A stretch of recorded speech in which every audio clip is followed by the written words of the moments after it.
प्रिय श्रोता, नमस्कार। कार्यक्रम वेद पाठशाला में आपका हार्दिक स्वागत है। इस कार्यक्रम में हम परमेश्वर के वचन का विस्तार पूर्वक अध्ययन किया करते हैं, जो आपकी आत्मिक उन्नति के लिए लाभदायक सिद्ध होगा। तो लीजिए सुनते हैं आज का ये संदेश।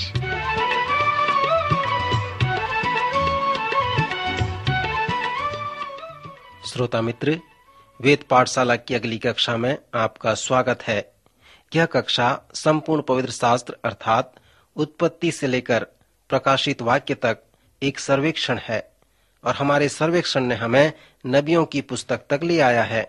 मैं फिर से चाहता हूं कि हम यिर्मयाह नबी के विषय में विचार करें, जो एक बड़े भविष्यवक्ताओं में से है। जैसे हमने देखा कि यिर्मयाह की पुस्तक के 52 अध्याय ठीक से रूपरेखा में नहीं रखे गए हैं, क्योंकि यह सिसकने की एक कड़ी है। जब वह अपने जीवन के अंतिम समय में काल कोठरी में था, तब वह उन संदेशों को पुनः स्मरण किया। आप यिर्मयाह की पुस्तक के विन्यास को 36 अध्याय को पढ़कर जान सकते हैं। 41 वर्ष के नबी की सेवकाई में परमेश्वर ने उसे जो संदेश दिया, उस महान संदेश को उसने स्मरण किया। पर जिस तरह से उसके संदेश प्रचार किए गए, उस तरह से वे लिखे नहीं गए हैं, परंतु उसी ने उस संदेश को स्मरण किया जिसे पुस्तक में लिखे गए, और उस पुस्तक को अब हम यिर्मयाह की पुस्तक कहते हैं। यिर्मयाह की पुस्तक को पढ़ने का जो अच्छा तरीका है, वो ये है कि केवल आप उसके महान संदेशों का अध्ययन करें।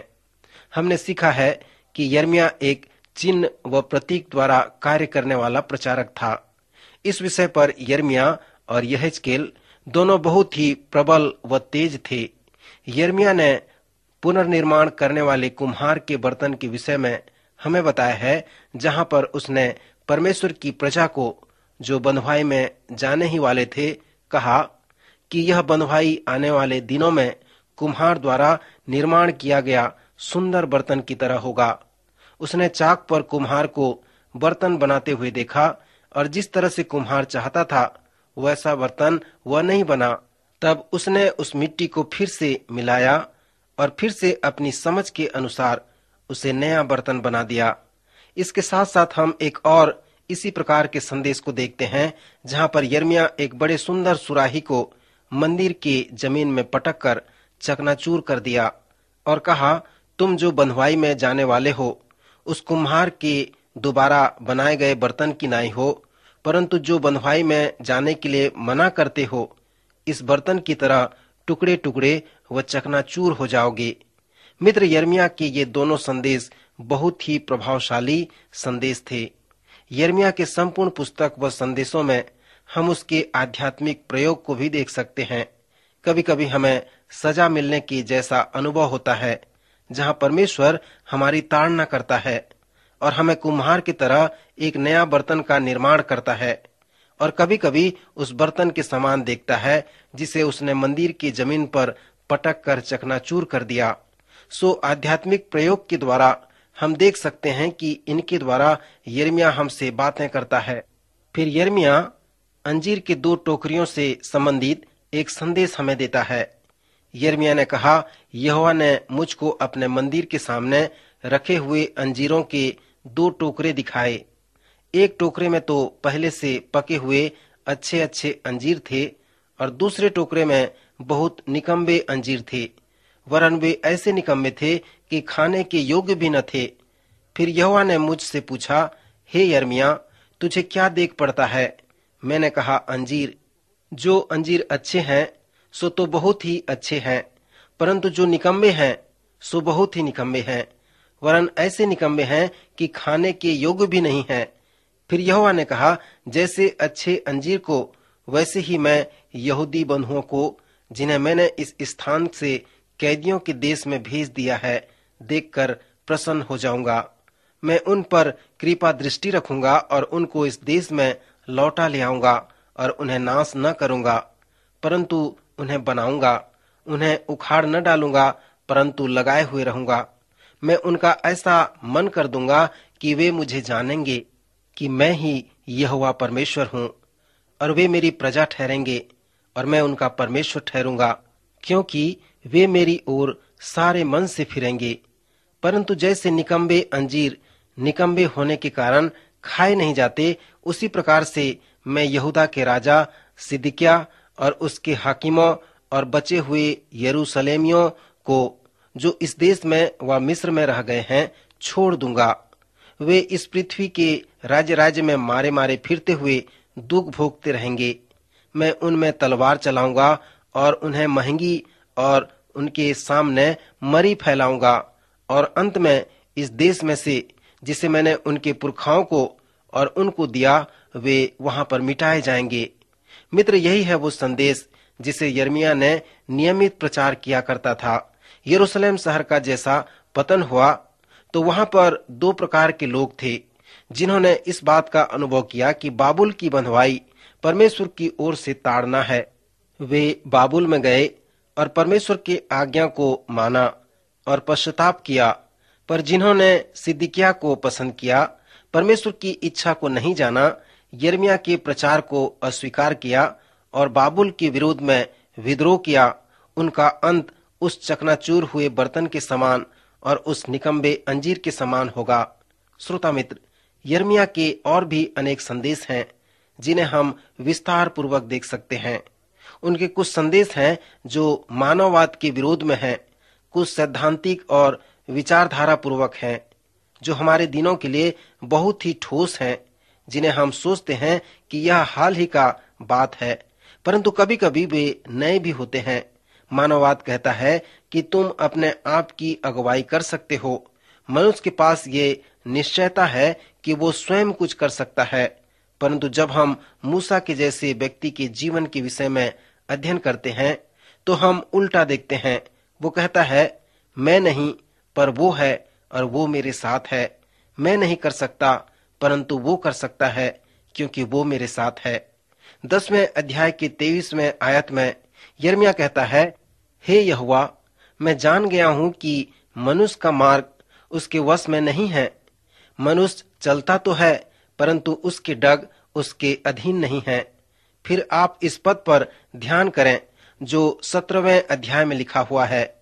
यहोवा यूं कहता है, श्रापित है वह पुरुष जो मनुष्य पर भरोसा रखता है और उसका सहारा लेता है, जिसका मन यहोवा से भटक जाता है।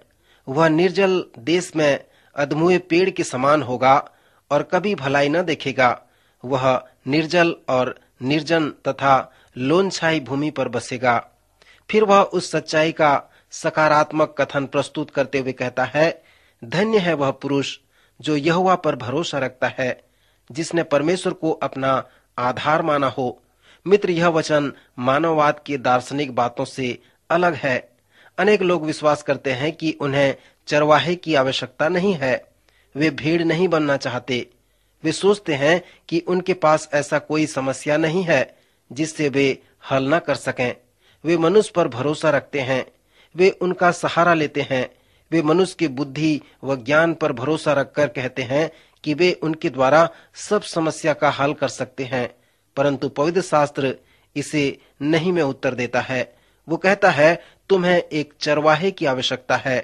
तुम्हें परमेश्वर से प्रकाशन की आवश्यकता है और उसे मानने के लिए तुम्हें परमेश्वर से सामर्थ की आवश्यकता है।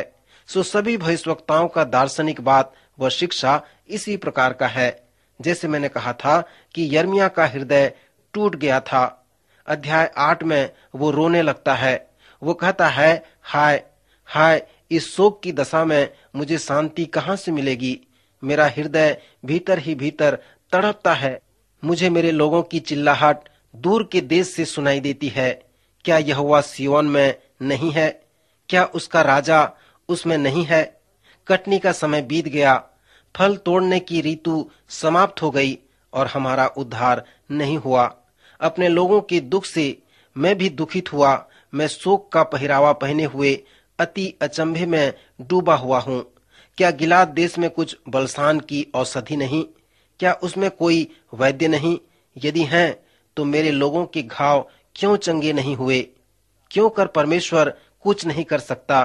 क्यों वह सहायता नहीं करता? वो अपने लोगों के लिए रोता है, विलाप करता है। इसलिए वह विलाप करने वाला नबी कहलाया। लोग जो विद्रोही हो गए थे, उनके पापों के कारण उन पर जो विपत्ति आया था, यिर्मयाह उससे मुक्त होना चाहता था। 4 अध्याय में उसने उस महान संदेश को अभिव्यक्त किया है, अर्थात हे यहूदा के लोगों और यरूशलेम के निवासियों, अपनी पड़ती भूमि को जोतो और कटीले झाड़ों में बीज मत बो, यहोवा के लिए अपना खतना करो, हाँ, अपने मन का खतना करो, नहीं तो तुम्हारे बुरे कामों के कारण मेरा क्रोध आग की सी नाई भड़केगा और ऐसा होगा कि कोई उसे बुझा न सकेगा। यिर्मयाह का यह सुंदर संदेश प्रभु यीशु के संदेश से कुछ मिलता है, जो सुसमाचार में पाया जाता है, जिसे हम बीज बोने वाला दृष्टांत कहते हैं। प्रभु यीशु ने कहा, जिस प्रकार एक किसान खेत में बीज बोता है, उसी प्रकार परमेश्वर का वचन प्रचार किया जाएगा। बीज अलग भूमि में गिरा। 4 प्रकार के भूमि के लिए परमेश्वर के वचन में अलग अलग प्रकार के प्रत्युत्तर प्रस्तुत किए गए हैं। प्रथम प्रकार का भूमि जो मार्ग के किनारे बोया गया, उसे दुष्ट आकर छीन ले जाते, अर्थात आकाश के पक्षी उस बीज को उठा ले जाते हैं। सो जो कोई राज्य का वचन सुनकर नहीं समझता, उसके मन में जो कुछ बोया गया, उसे आकर वह दुष्ट छीन ले जाता है। दूसरे प्रकार का भूमि है पथरीली भूमि, जिस पर बीज बोया गया। यह वह है जो वचन सुनकर तुरंत आनंद के साथ मान लेता है, पर अपने मन में जड़ न रखने के कारण वह थोड़े ही दिन का है, और जब वह वचन के कारण क्लेश या उपद्रव होता है तो वह तुरंत ठोकर खाता है। तीसरे प्रकार की भूमि वो है कि कुछ बीज झाड़ियों में गिरे और झाड़ियों ने बढ़कर उन्हें दबा डाला, अर्थात यह वह है जो वचन को सुनता है, इस पर संसार की चिंता और धन का धोखा वचन को दबाता है और वह फल नहीं लाता।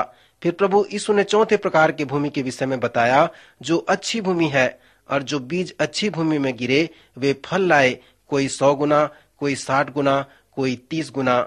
सो यिर्मयाह ने भी अपने 4थे अध्याय में ऐसा ही उदाहरण यहूदा और यरूशलेम के लोगों को कह सुनाया कि अपनी पड़ती भूमि को जोतो और कटीले झाड़ों में बीज मत बो, यहोवा के लिए अपना खतना करो, अपने मन का खतना करो और इस तरह से तैयार रहो, क्योंकि अब तुम ऐसे स्थान में आ रहे हो जहां पर तुम परमेश्वर के वचन को तैयार होकर सुनोगे।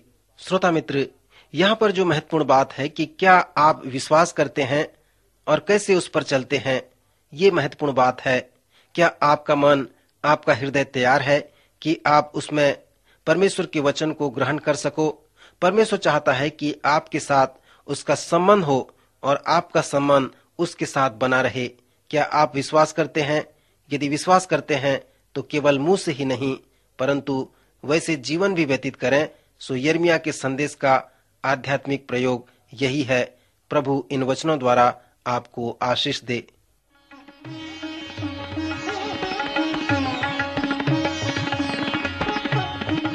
अभी आप सुन रहे थे कार्यक्रम वेद पाठशाला। श्रोता, हमें विश्वास है कि इस कार्यक्रम के द्वारा आपको आशीष मिली है। यदि इस कार्यक्रम के विषय में अधिक जानकारी प्राप्त करना चाहते हैं या बाइबल अध्ययन से संबंधित कोई प्रश्न हमसे पूछना चाहते हैं, तो आप हमें इस पते पर लिखें। हमारा पता है कार्यक्रम Ved Pathshala, Vishwavani, post box number 731, Faridabad 7, Haryana. पता एक बार फिर से सुन लीजिए। कार्यक्रम Ved Pathshala, Vishwavani, post box number 731, Faridabad 7, Haryana. तो इसी के साथ आज के कार्यक्रम का समय यहीं पर समाप्त होता है। अगले कार्यक्रम में आपसे फिर भेंट होगी। तब तक के लिए हमें आज्ञा दीजिए। नमस्कार।